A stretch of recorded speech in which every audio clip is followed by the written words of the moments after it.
3, 2, 1. What's up, everybody? This is your host, Levi, Real Life with Levi.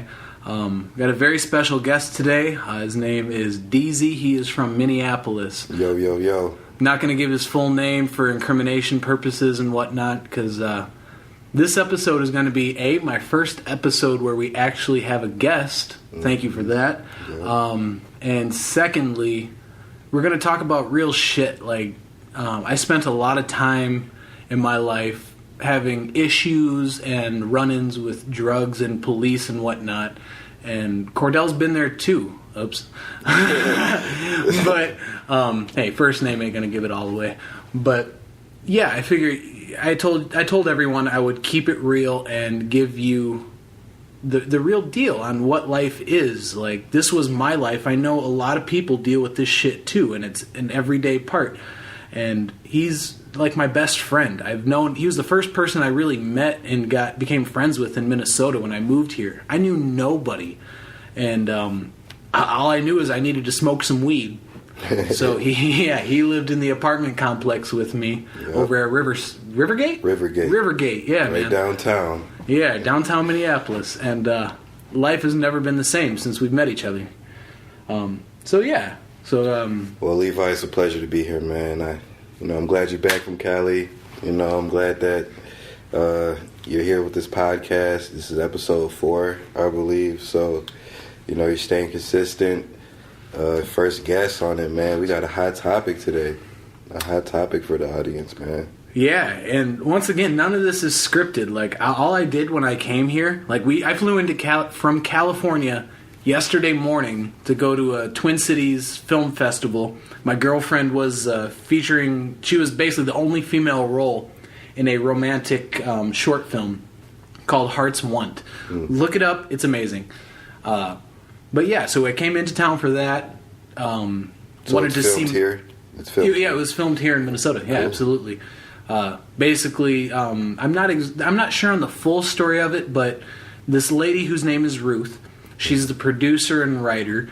She wanted for a long time to be able to produce a film, and originally it was a feature film, right? Like a full length, hour and a half, 2 hour type deal, and that's tons of money and time and effort. So they condensed it down to a short film, and that's much easier to be able to put together. Mm-hmm. And they shot it back in April. It's been planned since last January. They shot it in April, and Friday, which was October 25th, was the premiere for it.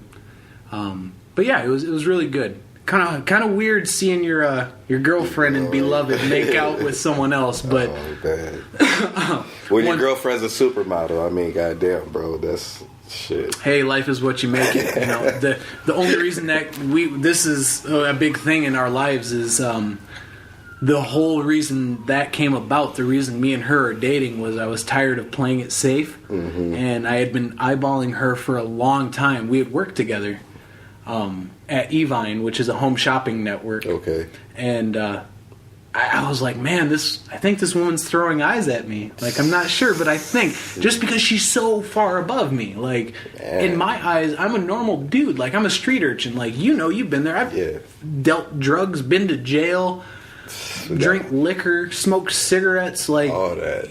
Everything that makes a normal person, and then here's this Halle Berry coming out, like, for real supermodel, like, mixed race, beautiful English accent, like, so far above and beyond anything I thought was possible. Man. And I was just like, you know what, not taking the right risks in life has fucked me. So I'm just gonna ask her out, and holy mother of God, she said yes, and that I shat my pants. Like, I really did. Like, I was like, oh my God, she said yes. Now what? And what's the next move? Yeah, exactly. Like, it's just crazy. Man, I met her, man. She's very stunning, man. Everything that you're talking about, she's very, man, awesome, man. She talks well, like, with her English accent and shit. I'm like, man, I see why Levi got on that, because she's everything that you would want.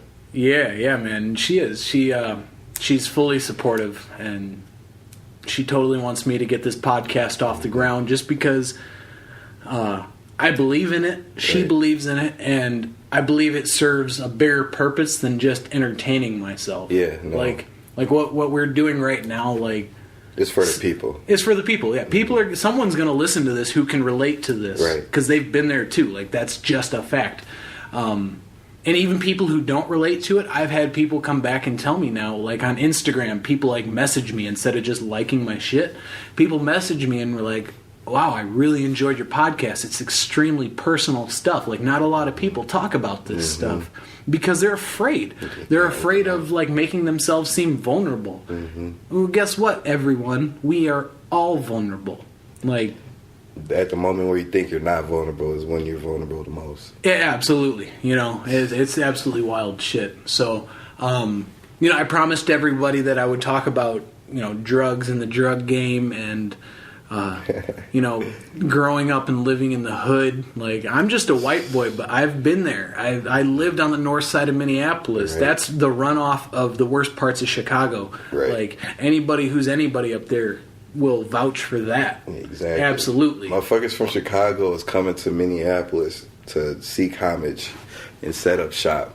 But they keep doing the same shit, and there's, you know, drive-bys, and it's bad. Like, the last time I came over and saw you over North Side, you remember that was like 2 days after there was a shooting over there. Someone you had known had got shot. Yeah, bro. I didn't tell you this because I was leaving when it had happened, but we were hanging out outside the truck, smoking a blunt. I looked down and was like, oh, hey, look, something shiny. I picked it up. I shit you not. It was a fucking bullet. There was a bullet just laying, not a whole bullet, just the lead part of it, meaning it had been shot, ricocheted off something, and landed on the ground. Damn. I put it in my pocket like, oh, this is a cool little souvenir from the ghetto. And then I got farther down the road, and like the paranoia started to set in, and I'm like, holy shit, if I get pulled over right now, they're gonna fucking see this bullet on me and be like, what? Yeah. We just ran the barrel tracings on this bullet, and it says ballistic reports. Yeah, exactly. CSI on your ass. Exactly. So, yeah, man, the north side, dude. Fuck, man, it's definitely hood there, man. Drugs. I grew up with drugs all around me. You know, my parents smoked.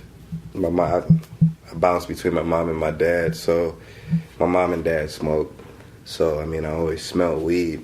And, you know, if I go to my auntie's house on either side of the family, you know, they smoke weed. There was other drugs, too, but weed was always the most common. I feel like with everybody, weed is always the most common. And, I mean, I ain't never dapper really into the other drugs, but weed I kind of picked up like, you know, shit, everybody's doing it, you know what I mean? Let me, you know, take a hit, take a rip, and shit. And that's when I made my choice, and after that choice, you know, you can either go good or you can spiral down with it. Yeah, and that, you know, that's a really big thing, is that spiral. It's once you, and this is life. Like, if you get on a repetitive motion of doing things that drag you down, that shit feeds itself. Like, it's a monster that's hungry all the time, and the more you feed it, the more it wants to eat.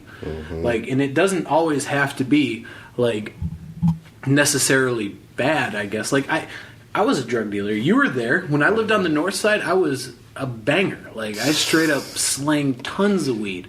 And I'm not saying that like lackadaisically. Like, I literally had duffel bags of this shit and jars and a safe full of money. Like, the shit that people brag about but don't actually do, we did. Like, we actually did it. And modestly. Then, yeah. And then guess what? I got popped and I went to jail. And not like a little jail. Like, I got busted with 10 pounds and there was a shitload of money involved and really bad gangs. Like, it was all bad. Like, everything was bad. That was a hot spot, man. Yeah. And, you know, my buddy here, he's been there too since day one. So, like, we see both sides of it. Yeah. We see how weed can, like, help society, and we see how it can damage society. Yeah. And I think it all kind of spirals back around to the war on drugs. Like, weed isn't bad. If weed was legal, like it should be, and like it is becoming everywhere around the nation, slowly but steadily, yeah, there wouldn't be a need to move 10, 20 pounds for like, 40, 80 grand to someone where the stakes are so high. Like, no one's going to rob you over weed. What they're going to rob you for is what that cash value is. Exactly. Just like anything. That's why cocaine is such a hard thing to get into, is because, $5 grand worth of coke you can just stick in your pocket, and someone will kill you for that because they want that. And, that's another thing that's also like starting to come back into reality now.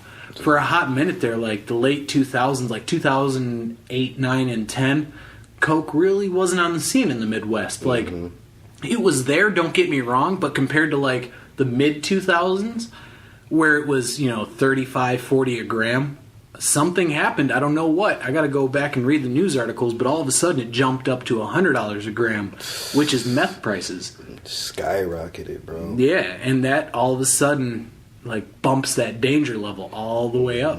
Take that risk level up, because motherfuckers is robbing motherfuckers for that dollar sign, man. Like you said, it's all about that value. People ain't robbing people off of weed. It's that $1,000 mark that you can't fit that much in your pocket, but of some coke or some heroin or some fucking any hard drug, they see that dollar sign attached to it, so they on your ass. But with weed, it's cool, but weed can also take you, it can fuck you up if you're young, because, I feel like personally, if you start smoking weed, it pauses your life at whatever moment, you're at. If you're a teenager and you start smoking weed, you're going to be paused at that teenager stage, and really that's not what you want. You don't want to be a teenager all your life. That mindset, you don't want that to be... You don't want to stabilize in a teenager mindset. You want to grow a little bit more and learn more. And I feel like for kids, for the younger generations, they shouldn't smoke until they're at least 17, 18, you know what I mean? Even though we started young. Absolutely. But it was a different monster when we were growing up. There was like, the knowledge was kind of out there, but people weren't really talking about it as much for fear of like getting popped. And nowadays it's like, fuck, just talk about it. Just absolutely talk about it. And they say your brain isn't fully developed until you're like 20. So I totally agree. Like, I want weed as legal can get. Like, give it away. Like, I wish they would just give it away. I wish it was so ubiquitous that you could just go pick it off the corner. But that being said, it's not something like kids and early teenagers should be doing, just because your brain is still developing. I'm not totally sure why I believe in that, I guess, mindset, but like Kordell said, it pauses you wherever you're at. It kind of stops you in your track, just because it's pretty amazing. Like, it makes you feel great. It makes you more creative. It makes you less likely to get angry over stuff. Like, I do this once in a while. I think about if I get into an argument with my girlfriend or whatever, instead of like really pressing the argument and getting mad, I'll wait till I smoke weed and then I'll think about it again. And once I'm high, it's like, dude, that shit doesn't mean anything. Don't matter at all. It doesn't matter at all. Exactly. Like, it literally means nothing. And that's the opposite of what like alcohol does to me. Alcohol amps the shit up. Rage you up. Oh my god! Like, a little thing, like you put the wrong sock in the washer. Time to break up. Like, it's silly shit. It's just you silly looking shit. For something to argue about and shit. Yeah, absolutely. Mood enhancers and shit. Yeah, but it's really the whole drug game is really weird. And you look at countries like Spain, which everything is like completely legal there. Like, they don't decriminalized. Yeah, decriminalized. It's the better word. And instead of putting people in prison for the rest of their life for like heroin and coke and stuff, no, they offer you needles and like education instead. And guess what happens? Look at the prison rate in Spain. Look at the drug addiction rate in Spain. This shit is nothing compared to America. President Trump just declared a national emergency for the opioid epidemic in America. That was 2 days ago. And I don't know how that's going to affect us. I don't know what that's going to do. To me, that sounds like war on drugs turned up a little bit more. Because the people who are dishing these drugs out aren't drug dealers. Right. They are, but guess what? They're not the black guy on the corner. They're not. They're pharmaceutical companies and doctors and pharmacies who are just giving people a 3-month supply to Percocet, and then they cut them off. They cut them off. They say, okay, you're done now. You're done. But guess what?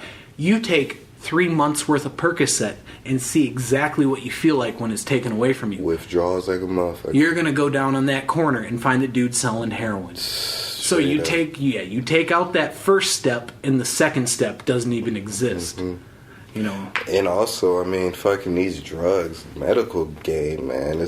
I feel like they're just copying drugs. You know, they make all these drugs illegal, and then they make a pharmaceutical counterpart or like a medical cousin of the fucking drug, like Adderall is to meth type shit. Like they make a legal version, and then they criminalize the one that we, you know, the lower income people are selling, and then they sell their other shit legally. Yeah, and the only reason the illegal one exists is because the legal one got abused. Like, that's it.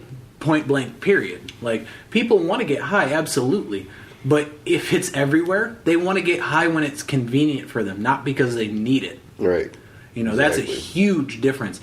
And, you know, that's kind of brings me back the whole addicted to weed thing. Like, it's 3 days, you guys. If you're addicted to weed, wait 3 days. See how you feel. Like, right now, I'm untechnically part of the whole Sober October thing, just because I haven't smoked weed for what, the last week of October? Yeah, no, I haven't. I don't think I've smoked weed, but I smoked a little bit of hash at the beginning of October, one night, and that was one little spliff that had some hash in it. But otherwise, you've been sober gopher. Yeah, I've been completely sober, and it was literally just the first 3 days. After that third day, I was like, okay, I guess I don't need weed. Like, I just didn't want it because it was out of my system. In order to be addicted, I feel like you have to have some withdrawals when it's taken away. So did you have any withdrawals when weed was? Absolutely. It's kind of, weed is a weird fucking thing. Yeah. You know, I've gone through withdrawals on alcohol before. Like, I was a super alcoholic, and now I'm fully in control of my alcohol consumption. But alcohol, when you're addicted to alcohol, aka an alcoholic, when you stop, well, if you're really bad in alcohol, it'll fucking kill you. Like, you can't just stop. It's the one drug that will kill you. You know, heroin, if you're addicted to heroin and you just drop it, you'll feel goofy and shitty and, like, all sorts of bad feelings for several days. Throwing up, just all sorts of bad stuff. Alcohol, you get the DTs, and you start shaking and sweating, and you can't think, and you have seizures. It's bad. Like, I was at work having, like, not full-on seizures, but, like, shaking and sweating and convulsing, like, really bad stuff. So with weed, it's the complete opposite of that. Like, yes, there are withdrawals, but it's simple things like you're not as happy as you normally were. Like, you're a little pissed off. Irritability. Irritability, exactly. Your appetite's gone. Like, I was just not in the mood to eat. I mean, can't eat for shit. Can't eat for shit, exactly. But, yeah, you just count to 3. Anybody can do anything for 3 days. I heard that you can do anything for a month. Like, I've been to jail before. I've sat for, like, 14 days in a holding cell. A holding cell. If you don't know what a holding cell is, that's the prerequisite to jail. So what that means is, in jail, you get 3 hots and a cot. You get 3 meals a day, a cot, you know, so a bed, a place to stay. You get rec time, you get outdoor time, you get to mingle with other people. If you're in a holding cell for, like, if you're on probation and go to jail and your probation officer doesn't pick up, you sit in the holding tank, which is 24 hours a day, lights on, no cot, cement slab, like, no heat, no clock. You don't know what time of day it fucks with your mind. It's fucked up, bro. I've been there, nigga, with the what's it, Workhouse? Oh, Workhouse. I can't do that. Like, 23 locked up for 23 hours and only out for 1 hour of the day, man. That shit was fucked up. Yeah, absolutely. And there again, like, work release and shit like that. Like, I've been to jail enough times to know, like, don't give me. My last stint was 5 years of probation. I served all 5 years. And every single day of that was like, are they going to call me in? Are they going to call me in? I got to watch myself today. And you very quickly realize that this is just a system to get you to fuck up. Yeah, exactly, like, bro. They just take 1 year of jail or 5 years probation. And I don't know what you believe or not in terms of like Big Brother, but it always seemed like the moment I would like be like, oh, they aren't going to call me in, they call me in. Mm-hmm, you know, get your ass. And it's like Big Brother. Does that mean they were watching my phone? They were looking in through the camera on my cell phone. How did they know? They know. How bro. did they know? They know. I feel like that's a different subject, but I feel like what it's with the mental patterns of your brain. You know, you start going on a different train of thought. That other train is ready to depart, or just arrived. You know, so. Yeah, no, it's all really, really weird.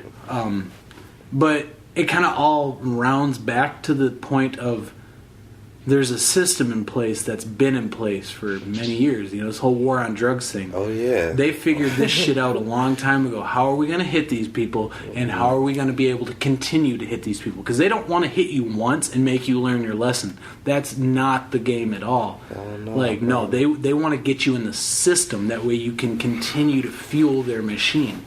Like, 100%. If you introduce the shit, if you introduce the supply, then you got that, the cycle. You get one person.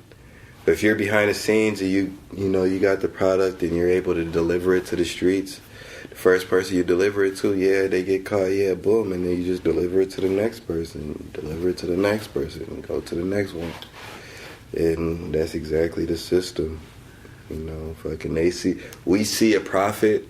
We try to make some money. We can't get hired. We already felons. We already, got something against us. So we see a way to make some money. We take it. Then y'all lock us up.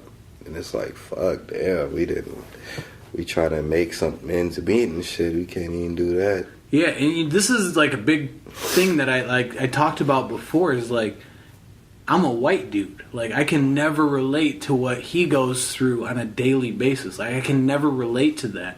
But I see it, and I in my mind, I kind of comprehend what's going on. Mm-hmm. Like, how do you go about, like, doing this? You get popped, but when you do get popped, you're still a kid. Like, you don't know any better. So they get you when you don't know any better. How do you dig out of that now that you're already into it? Because once you're a kid, like, you don't know any better. So then they hit you. Get charged as an adult. Get charged as an adult. Then you become an adult and realize, oh, I need to get a real job to be able to do this the proper way. But you can't now. You gotta work at McDonald's and shit. Exactly. You gotta work at McDonald's and shit. You already failed. I mean, that's it.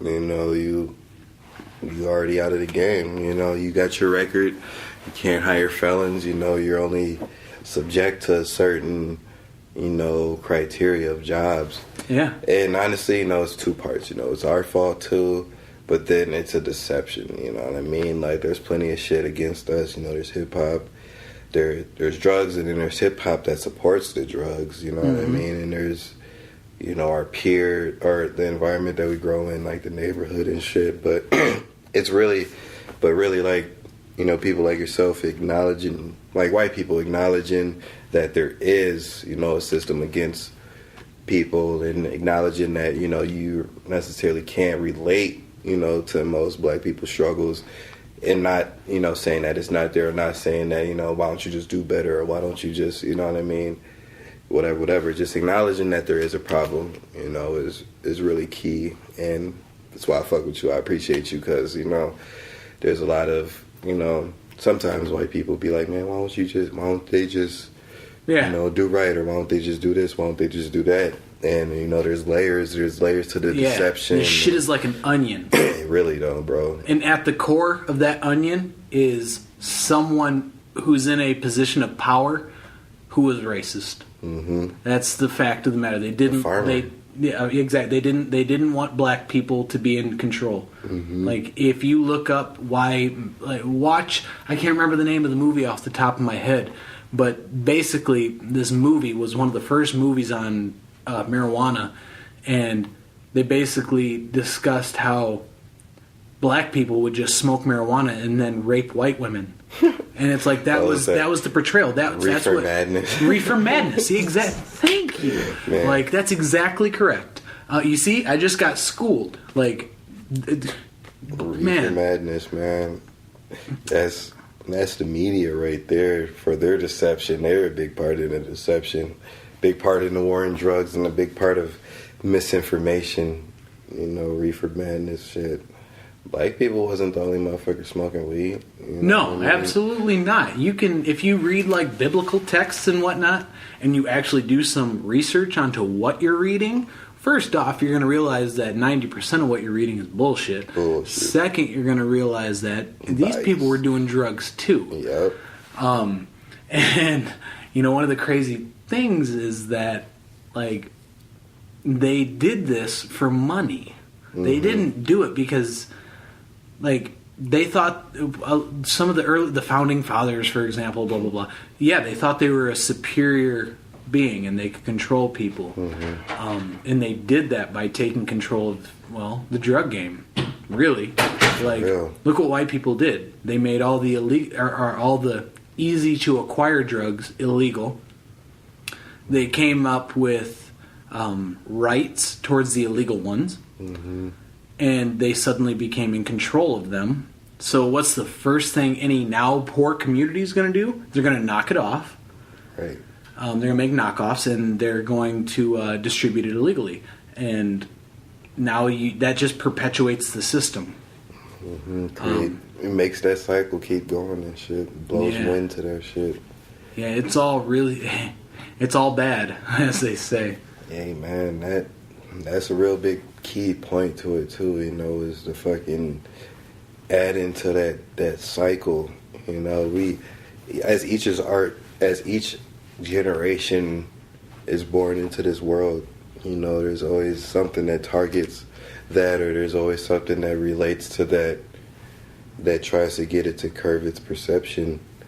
And I don't know, I mean, like we said before, when you're not old enough to smoke, or you're not conscious, you're not really, thinking about yourself and how things manifest, and you do one thing wrong, and then you get that big ass penalty, and we're doing shit that we don't even know that we know what we're doing, we know what's the problem with it, but there's been glorification, it's normalized. Yeah. I heard this quote the other day it's in a rap song. I don't know where the quote is from, so that's my own ignorance.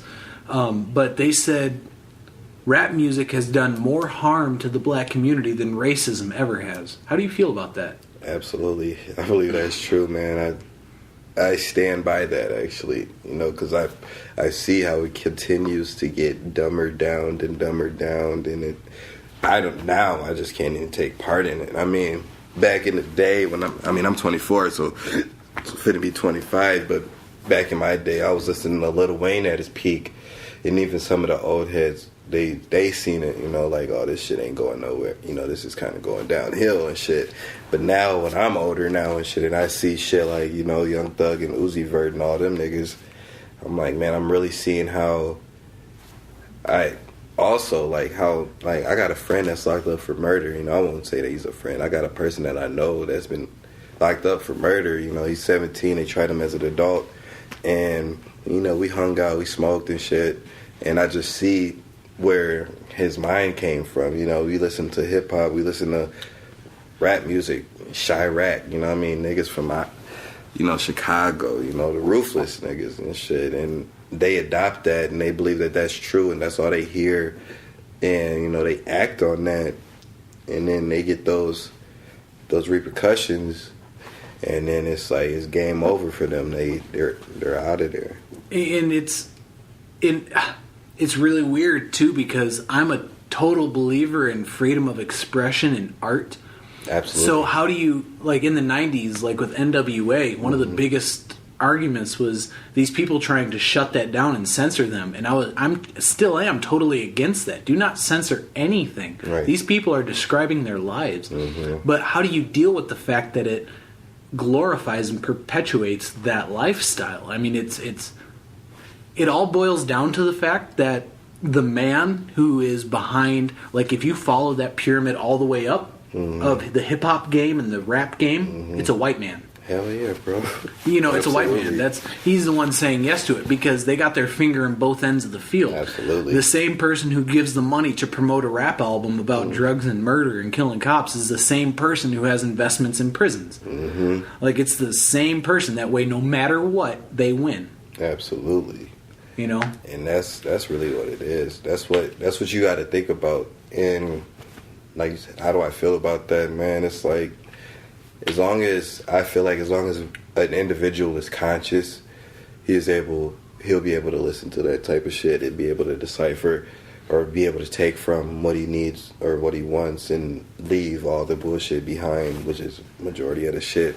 But it's also like there has to be an education piece to it, you know, because you know, if you're ignorant, you're just gonna believe what that motherfucker's talking about and, you know, act on that. But if you're conscious, you know, you just solely listening to it on the part of it's a nice beat, it's a nice whatever, you know, it's, you know, I'm gonna bang my head to it and shit. But realistically, you know, that it's really is deep, bro, because shit, the music is not it's fucked up because it makes you think different, you know what I mean? Especially rap.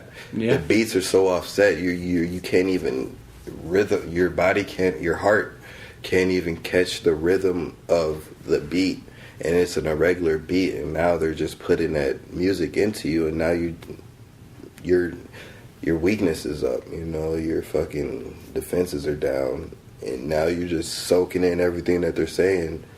And now that's why you got girls twerking everywhere. You got niggas doing whatever and shit. It's a real fine line to where you're like entertaining people and then educating people. Like, and hip hop has one of those weird forms where the education and the entertainment is kind of hand in hand with it.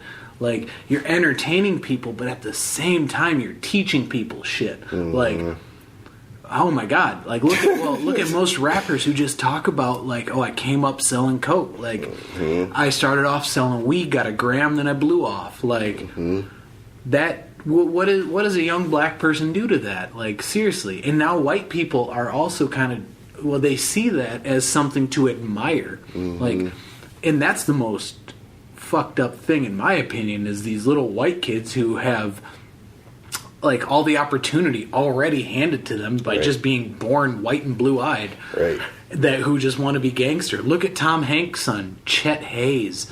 Oh my good golly goodness, that guy is just a wreck. This guy, Tom Hanks is his dad, right?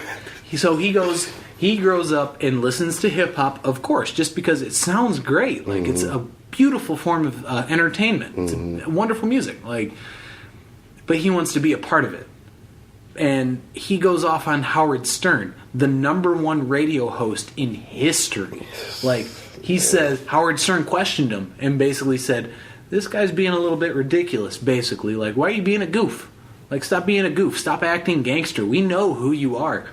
Chet Hayes came out and assaulted him, said, if I see you, I'm going to fuck you up, basically. That was some hard shit, trying to be hard. Yeah, it's like, come on now. And that's not to say rich people can't be gangsters, but stay in your place. Stay in your place. Like, man, we have classes, we have roles for a reason. A lot of them, I think, are just useless. I think a lot of them are to make another man rich. Hell yeah, bro. So, podcasting, like what we're doing right now, independent shit. Yeah, exactly. What we're doing right now muddies that line for them. Like, mad. Yeah, they're mad. Exactly. Like, this is the one opportunity that like allows everyone's voice to be heard. Like, you just heard a urban American say that hip hop is damaging. Like, that's the raw deal. Absolutely. And that's not to say, like, I don't want hip-hop. Like, I would love to keep listening to hip-hop, but I think there needs to be more education than entertainment. Like, I wish rappers would talk more about the bad stuff than just the good stuff. Like, I wish they would pepper in more stuff about... Like, I wish they had more sad songs, so to speak. I mean... their trials and triumphs type shit. You know what I mean? Yeah. How they came up. You know. Yeah. Where they at now versus how they were raised type shit. And you know what? Here's the crazy thing. Some of them have. You know what their names were? Tupac and Biggie. Mm-hmm. They talked more about the bad stuff than the good stuff. Number one. Look where it got them. Killed. You know what? And by who? That's the other thing. By who? Oh, the people in control, of course. Like, Suge Knight just came out saying it was so-and-so that shot Tupac. And, like, someone had the upper hand in that, and I guarantee you it boils down to a person in power who could benefit from that. It wasn't beef. No. It was benefit. Yeah, because fucking, that's what I seen a video about that. Like, you know, rappers rarely, you know, who has the most money in the black community, you know what I mean? And it's rappers and entertainers, you know, football people and all that. And they don't want them spending their money in our community. You know, why do none of the entertainers come and put money off of their city like they claim their city, you know what I'm saying? So Tupac was a big one, you know, he wanted to really bring, you know, a lot of shit to his cities, and that was another reason why they whacked them. They want to give you that money, and they want you to blow it all on diamonds and girls and all that shit, cars and shit that they could take back, but as soon as you doing right for the community, yeah, they on your ass. Yep. The hood didn't kill Tupac. The media did. Because all they portrayed about him, that he was a thug, he was a killer, he was a gangster. Tupac was a lover, he was a poet, he was a spiritual leader. He wanted to lift his community up and not make them make the same mistakes he made. That's what Tupac wanted. Like, from the bottom of his soul. You don't see that listening to his music, because the music that only gets played by him are hit 'em up and shit, you know? But if you look at his interviews show a completely different person. Super genuine and sincere, man. Yeah, educated, well-spoken, completely compassionate. And he always had a plan, too. He always had something for the next move. Like, man, this what I want this, and I want that. I want us to do this, and I want us all to be united, and I want, you know what I mean, all the girls to be, you know, have all the shit that they need, and I want all the guys to have all the shit that they need. And he wanted to see his people flourish. Mm-hmm. And that's the same thing Martin Luther King wanted. And he got killed, too. It's the same thing Malcolm X wanted. He got killed, too. The moment someone who wants something to better the poor, they kill him. Mm-hmm. Like, it's just over and over and over. And at a certain point, like, you know, conspiracy theorist, maybe, but that shit is real. It's real, man. Like, you can own, like, I say this all the time, like, you can, like, a penny is a penny. Like, one person is a penny. But you can stack enough pennies to where you have $1 million. Mm-hmm. Like, that's real shit. Absolutely. That's real shit. Like, and after a while, if that shit's all... And I think their ultimate game is the fact that if we kill enough of these people who are leaders, they will try to stop leading because they know it leads to one place. Mm-hmm. But one thing they didn't realize is humans are humans. If you can do it, I can do it too. Exactly. Anything you can do, I can do better. That's right. And that's the real deal Holyfield. Like, it really is.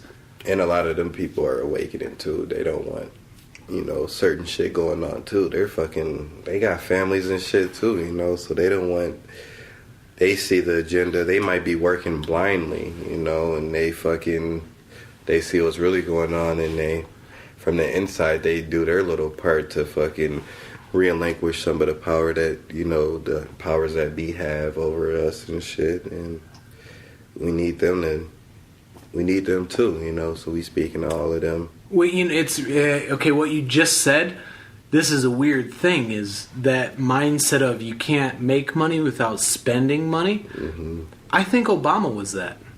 Like, Obama was kind of one of those things like, all right, let's give them something and then take everything.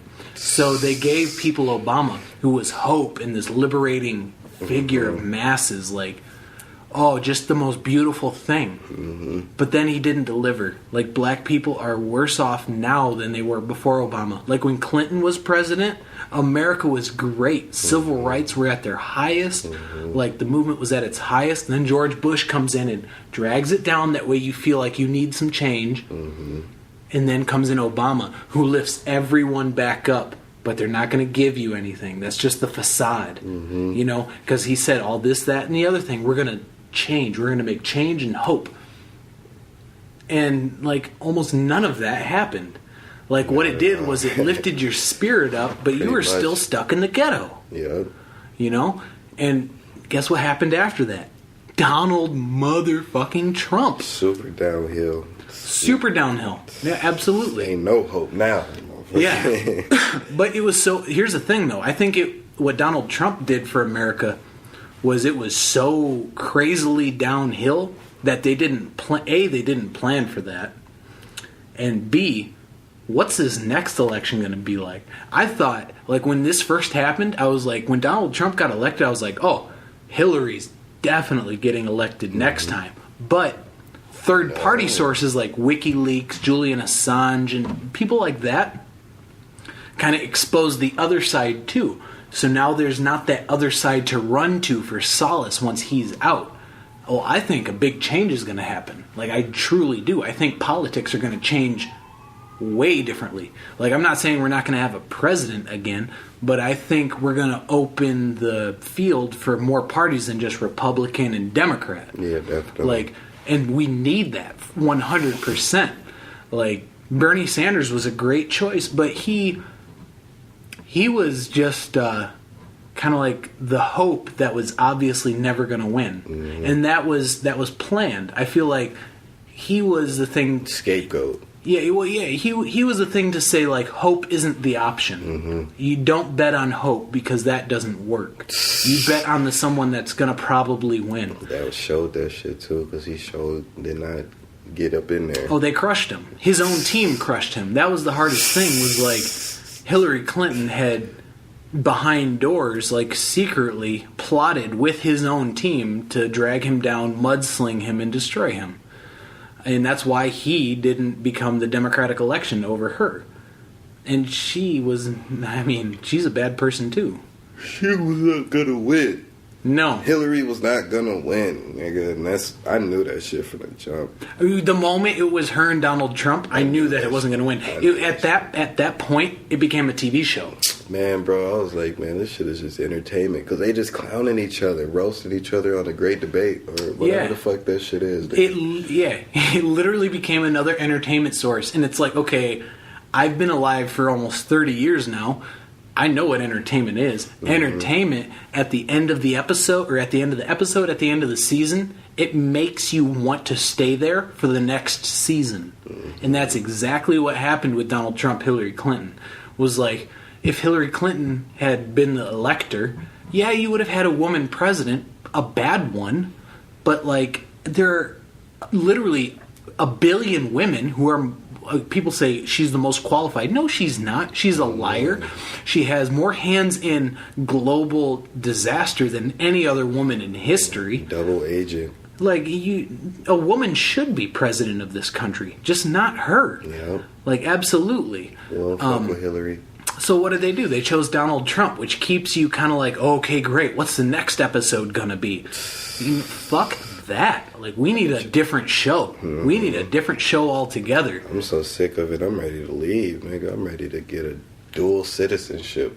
Absolutely. And that's something that happened. When Donald Trump got elected, a lot of Americans were like, well, I'm just going to go to Canada. Canada's like, open arms, come on in. We need more people. We need more infrastructure. We need more economy. So, like, we welcome all those hard-thinking Americans. No bashing against Canada. You guys are absolutely astounding. 100.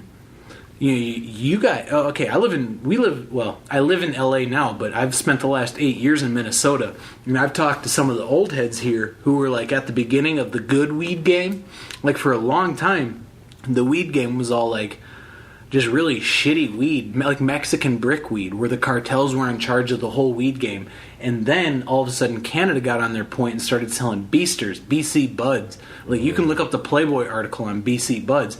You talk to anyone who's like 35 years old and was in the Midwest on the Canadian border who smoked weed, and like late 90s, early 2000s, there was a shit that came through called Beasters, which was basically today what we know as mids. Mm-hmm. You know, the weed that was way better than the flat-ass brick weed that you used to get. It wasn't chronic, but it was like definitely a nice step up. And the shit made billions of dollars. Damn. Like absolute billions of dollars. And So there's still a market for Beasters come mids. from, That's Canada? Beasters. Beasters is, British Columbia bud. Yep, BC bud. Damn. Yep. And, yeah, absolutely, man. I didn't even know that. Yeah, so that's where your mids come from. Yeah, the shit is wild. Like, it's all connected, it's all interplayed, and there again, at the head of it all is probably someone who's in power who has a finger in you succeeding and you failing. Mm-hmm. If you make it as a drug dealer, they make money. If you go to prison, they make money. Like, that's the point of power, is to never lose. Yep, it's like, are you going to make more out of prison or in prison? All right, bet. Well, we just going to keep you out of prison for now. But then when you ain't doing the most, you know, we might have to lock you up, nigga. Yeah, absolutely. This shit is fucking wild, man. But yeah, so I guess, you know, we're at 46 minutes now. Damn, time flew. I'm telling you, this is the future. Like, podcasts are the future because you're able to talk open format, open discussion about shit that matters. Mm-hmm. And guess what? It's fucking engaging. It's entertainment. It's education. It's real. It's unedited. It's not what they give you. It's what we offer you. Mm-hmm. We're not going to force this down your throat. Hell no. Take it or leave it. We're just offering perspective, really. You know, what we lived, we're just bringing that out. What they offer is a biased perspective on what they want you to know or what they want you to feel like, which is two fucked up things because they're trying to trigger you pretty much. You know, trigger you to think about weed as a criminal thing and think that, you know, pills are better, but not knowing that the pills are fucking, the medical remedies are from weed or from other drugs and shit, but they want to put their stamp on it. Since they can't patent nature, they have to create something patentable and sell it and criminalize the shit that's unpatentable. Yeah, absolutely. Yeah, the one thing they won't tell you about the opioid epidemic is the fact that smoke a joint. If you're on, you know, whatever, if you're on Percocets every day, or if you're smoking, or if you're shooting up heroin, like, obviously you need some medical attention, but cannabis can 100% help you curb those cravings until you're at a point to where you don't need them anymore. And then weed, like we discussed in the beginning of this episode, if you want to be completely sober, you wait 3 days, it's done. Like, I'm living proof. I've done it a gazillion times, mostly not because of my own fault, thanks to probation and shit like that. But, They get you. Yeah. It's like there's a way around your issues and your problems, and just know that it's not your fault. Like, yes, you are not to blame. You know, you made the decision, but it's because someone gave you A and B as choices, and neither of those benefited you. Absolutely. I believe that 100%, man. Manipulation.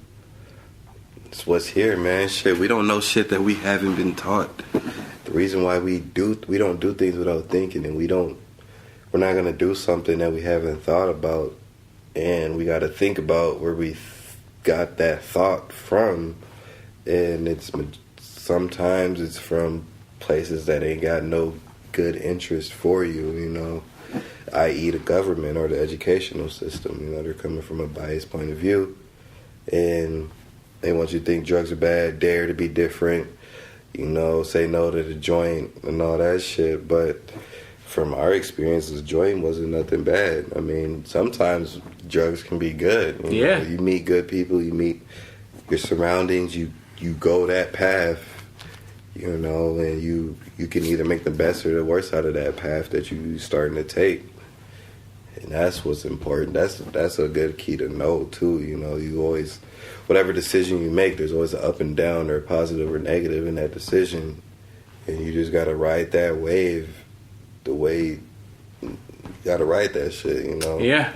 Don't fall off that motherfucker. Absolutely. At the end of the day, it's like I said, you got A and B, and neither of those choices are desirable or benefit you.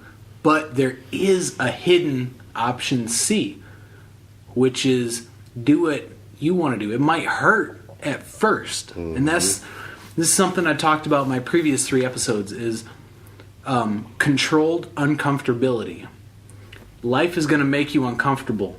Uncomfortability is a part of being a human. But if you choose what makes you uncomfortable consciously, all of a sudden, the shit that you don't choose starts to drop off. Like, personally, I've been doing diet and exercise. Diet, it's uncomfortable to eat a bowl full of spinach when you really wanted a Kit Kat bar. And how many times a day do they tell you to pump down a Kit Kat bar? Like, seriously. But, you know, that little bit of uncomfortability that you chose is better than the uncomfortability that a Kit Kat. When you eat a Kit Kat, you're choosing desire. The uncomfortability of having a stomach ache and having that sugar intake, you didn't choose that. Hell no. Like, that's the shit that was a side effect. That side effect, uncomfortability. Start getting in control of your comfortability. Choose what makes you uncomfortable, and I promise you your life will get better. You know, be conscious about it. I ain't even think about it like that. That's a good way to think of it. Yeah. Because, like you're saying, even if you choose the desired part, the byproduct will still be some sort of uncomfortability in whether or not you're conscious enough of that specific byproduct.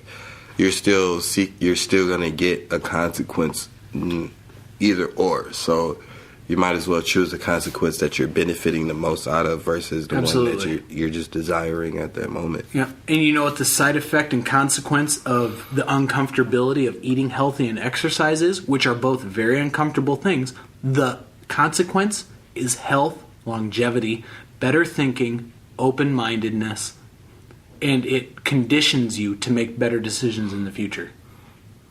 And these are like little steps. Again, you're not going to change overnight.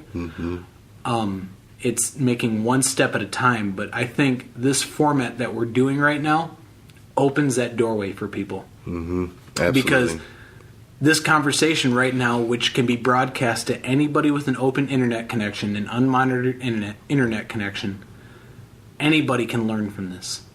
Because what we've discussed is real shit that's really happened and happening right now, and you're able to make a conscious decision on what happens tomorrow. You know?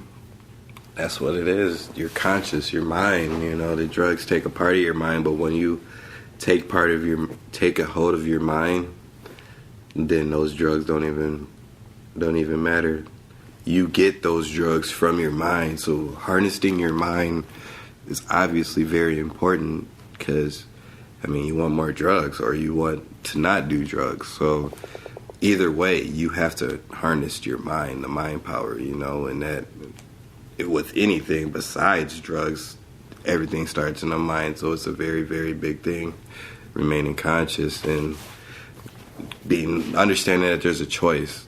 That's just number one. There's always a choice between one or two, and how you feel about that choice. And oftentimes, the better choice hurts more at first. Keep that in mind. The better choice at first usually hurts more. Because you're solo, you know, or, you know, because the common way to do things is always so bad, or, you know, the way the majority is moving is always not even in the right direction. So once you go and do your shit, you might feel like you're alone, or you might feel like you're not doing right, but, you know, little do you know, there's a whole circle of people that are doing right, and once you get acquainted with them, then all of that shit that you were fearing about just gets dissolved. Yeah, absolutely. And it's not your fault. That's the other thing to keep in mind is for a very, like, America's, 400 years old? Mm-hmm. They've spent that entire 400 years making sure that you make the bad choice. Yep. Like, the systems have been in place and perfected for hundreds of years to make sure that you make the wrong decision on purpose. They're geniuses now. They got you. They got you mind controlled like that, man. Yeah, absolutely. You can hear a little fucking jingle without the lyrics, and you know what the fuck that is, and you might even get some taste in your mouth about that Kit Kat. Yeah, that Kit Kat bar, man. Like, break me off a piece of that Kit Kat bar. I'm gonna let you know right now. If you read the ingredient list of Kit Kats, 98% of those cause cancer and tumors. Have fun with looking that up, conspiracy theorists. Motherfucker. Damn, if you don't know about GMOs by now, then what the fuck are you doing? Yeah, exactly. And sugar, sugar's a big one. Like, cancer feeds off 100% sugar. That's the number one food source for cancer, tumors, brain disease, heart disease. Stop eating, one Kit Kat. If you eat a king-size Kit Kat bar, that is 3 days worth of sugar. But I know people who will eat a king-size Kit Kat bar, drink a Coke for breakfast, drink a Coke for lunch, drink a Coke for dinner. Each Coke has 28 to 32 grams of sugar? Little known fact, people, 100% of your daily value of sugar is 6 to 8 grams. So one single Coke has almost 30. Sheesh, nigga. Guess who the number one players in the sugar and health industry are? They're the same people who are your insurance providers, the same people who are performing surgery on you. They're all the same people, and they want you to suffer so they can make money off of you. And if you ain't sick, they ain't making money, I guess. And sick is a broad term, man. Sick means mentally, physically, everything about your life. They want it. They need it, because without it, they're not in power. That's true. If you ain't seeking their help, or if you're not, like I said, if you're not seeking their help, putting them above you and shit, coming to them in a vulnerable state, they're like, damn, what the fuck? They don't need us? What? Yeah, exactly. Monsters exist because we allow them to. Very true. Yeah. But anyway, man, I think this has been a wonderful podcast. We talked about some really real shit. We got super deep. I think so. We divulged a lot. So I'd like to thank you, man, for coming here and doing this. It's a pleasure, bro. For real, absolutely. Nigga. I'm glad you came back. This is my favorite podcast so far. This is my first, so hopefully I do good. Hopefully I start my own. I'm looking to start my own. So this is training mode for me. Yeah, you put the seed in the dirt, you sprinkle a little water, a sprout starts. Next thing you know, you got a giant redwood growing in the forest, and no one can chop that thing down. And if they do, there will be some activist community that stops you in your tracks, and we need those people around. So I'm gathering the group. Yeah. Well, what I'm talking about, I'm finna have some motherfuckers angry, demanding results. Yeah, and you know what? A few people demanding results is that's an outcry, and they'll crush that down. But if enough people do it, they have no choice. Otherwise, they'll have a revolution on their hands, and that's twice as damaging. Mm-hmm. So we're changing shit, and we're changing shit for the better, slowly and steadily. Yeah, but again, I'd like to thank you. Is there anything you'd like to promote? Do you have a web page or anything you want to shout out? If not, that's totally cool. But well, of course, your new page you just made, Levi Burns, on Facebook, YouTube. Yeah, man. On this platform, too, as well, SoundCloud. Also, been watching this one guy on YouTube, The Real Merkaba. Oh, yeah, you told me about him. That's the other thing. When I tell people to do shout-outs of what they want to promote, don't just promote your own shit. Promote shit you believe in. The Real Merkaba, I don't know how exactly it's pronounced, but it's The Real What is it? Merkaba. Yeah, BAH. Yeah, there you go. The Real Merkaba. I think that's how you pronounce it. Look him up on YouTube. He has a lot of topics he talks about. You know what I mean? Most of them are he kind of bashes on people religion a lot, because he was a religious person himself, but he got out of it because we all know that the Bible's in parables, and he goes to decipher these parables, and he describes a lot of shit. You know, it really goes in depth. A lot of Black history, a lot of, you know, history on Christianity, Islam, a lot of different topics. United States. You know, he gets in deep, bro. Y'all should check it out. You know, also check out Levi Burns'. Powerful Levi B. Look me up on Instagram, Powerful Levi B. You just do a Google search. Like, honestly, like, Google's the most powerful tool we have. Powerful Levi B. One word, all words. This is The Real Life with Levi. That's my podcast. You guys heard it real here today with my buddy DZ. Live in Minneapolis. Minneapolis, you know, the Little Apple. Hey. You know, this is, you know, it's a real deal Holyfield. We're here, we're living it, we're talking about it. Man, I love you to death. You're my best fucking friend, man. I love you too, bro. Yeah, I thank you for everything you've done so far in my life. Like, you've not been a bad spot in my life. You've been a total uplifter in my moment. I look forward to every time I talk to you. And I could take that from you too as well, man. You put me in a great place in my life. You know, I didn't work a job a day in my life until I met you, and you put me on with some good jobs, and my life started professionally ever since then. Yeah. You know, and it started from drugs. So drugs ain't bad. We both did it together. Yup. Like, we both lived that shit together. You remember the shroomsicles? Oh my god, shroomsicles! Oh fuck, man, you guys, we were everywhere. We were selling weed, growing weed, making hash oil, growing mushrooms. God like, damn. If it was illegal, we were trying to do it. We were doing that shit. Because you know why? The regular system just didn't pan out for us. Mm-hmm. Like, we didn't see the benefit of it. Like, at an early age, we realized that the shit wasn't going to work. So we've been continually trying to find different ways. And that's what this podcast is. I'm still just trying to find a different way. And I finally think I found a way that benefits more than it takes away. Mm-hmm. Absolutely. So, yeah. Again, this is Real Life with Levi, Powerful Levi B, signing off with my buddy DZ here in Minneapolis. Have a good night. Yeah, we love you to death, people. Thank you for listening.